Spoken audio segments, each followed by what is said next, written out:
So the Philadelphia Eagles organization is in shambles more or less right now. They are currently 2-2 after easily getting handled by the Tampa Bay Buccaneers. Now, a lot of things are kind of in question going forward in the future.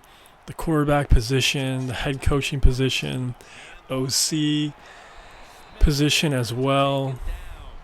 Even Vic Fangio has been pretty disappointing so far this year.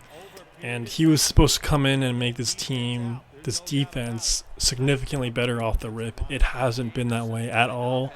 I thought he was going to come in there and make them a better unit just because of Vic's track record of being a good DC for many, many years, but it just hasn't been that way so far.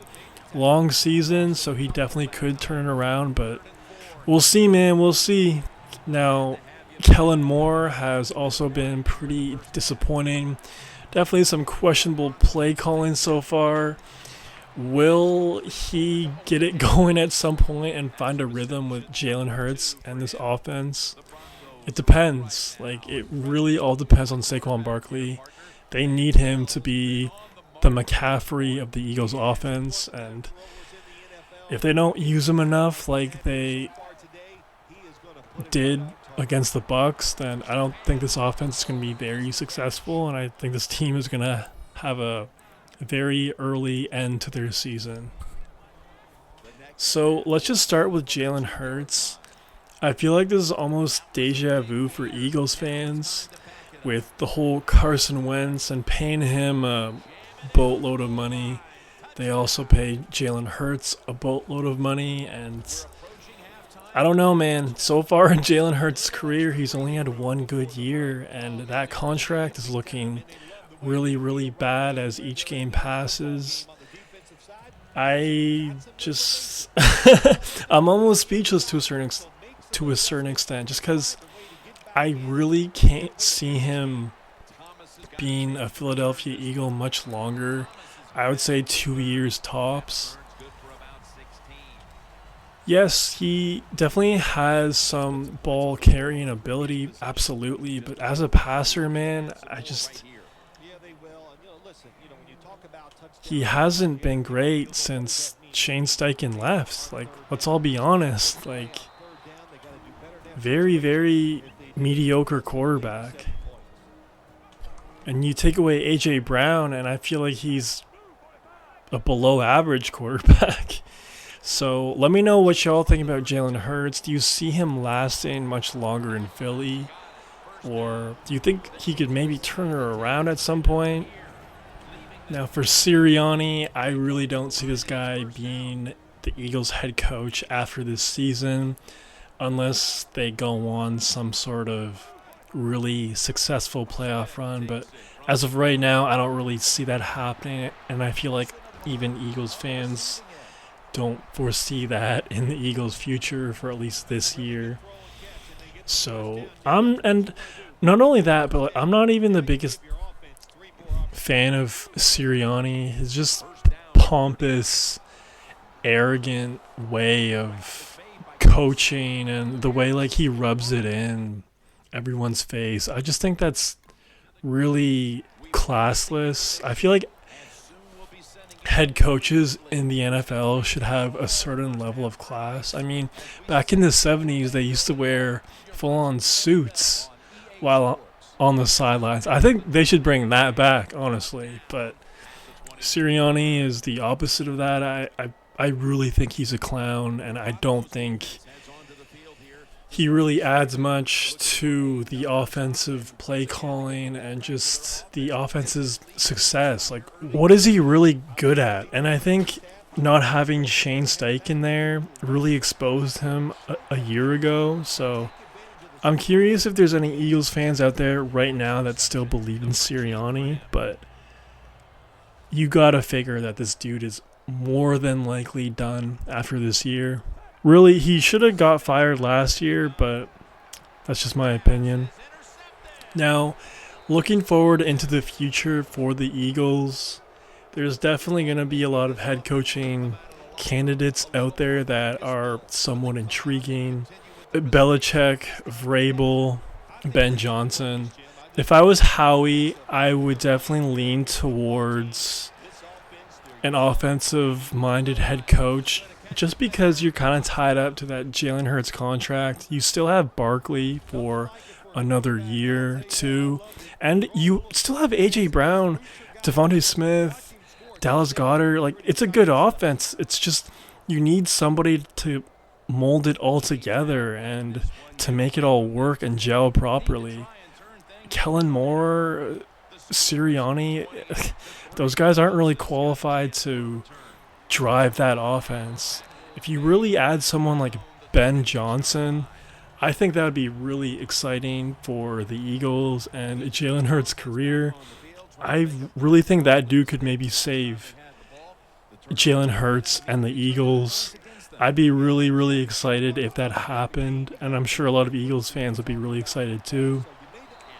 I don't think they need to get some hard-nosed guy or some defensive-minded guy when their offense is obviously the strong suit of the team. They really need to lean that way. So I don't really like Bill going to the Eagles. Even though I'm sure some of you would want to see that happen, I'd rather Ben Johnson or some other offensive-minded guy. Who knows? With how the Commanders have been doing, you never know. Maybe Cliff Kingsbury might get a head coaching gig. That would also be kind of intriguing. I trust Cliff. I think Cliff can definitely save Jalen Hurts as well.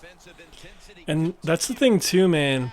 The Commanders have a pretty light schedule for the next 4 or 5 games. The Eagles are currently on a bye for this upcoming week. If they don't get it going soon and consistently, the Commanders are just going to run away with the NFC East.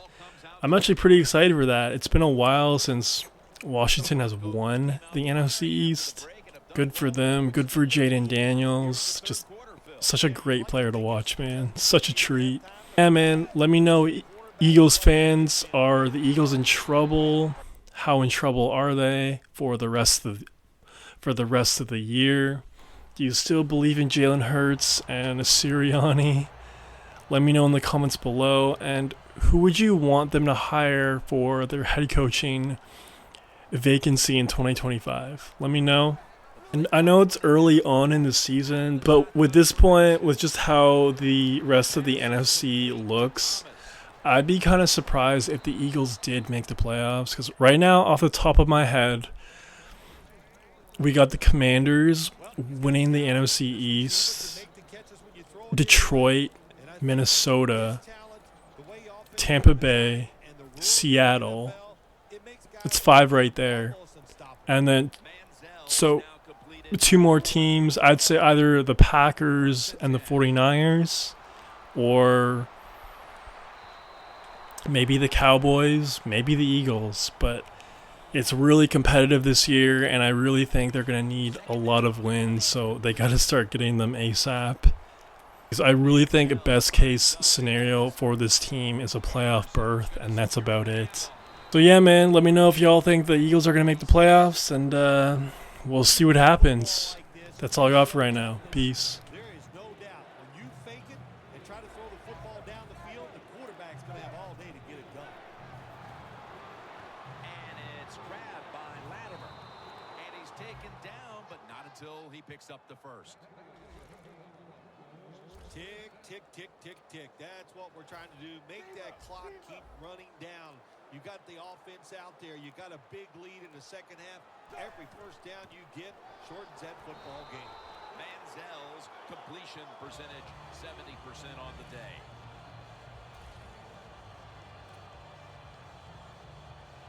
Inside the 50. Anderson's lined up directly behind the quarterback here. He'll throw it over the middle. Should have had it. Defense, play the situation. It's 3rd and long. Don't let a receiver get behind you and make a catch to pick up the first down. Keep it in front of you, and then let them catch it and come up and make the tackle. An open lane. And he It's going to be tackled, and that's going to bring us to 4th down. Needing 5 to move the chains. Manziel's all by himself in the backfield for this snap.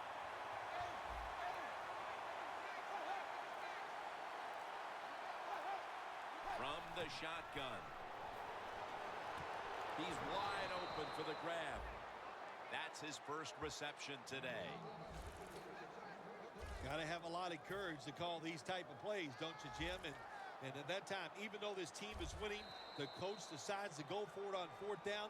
Good play call, and they make it work.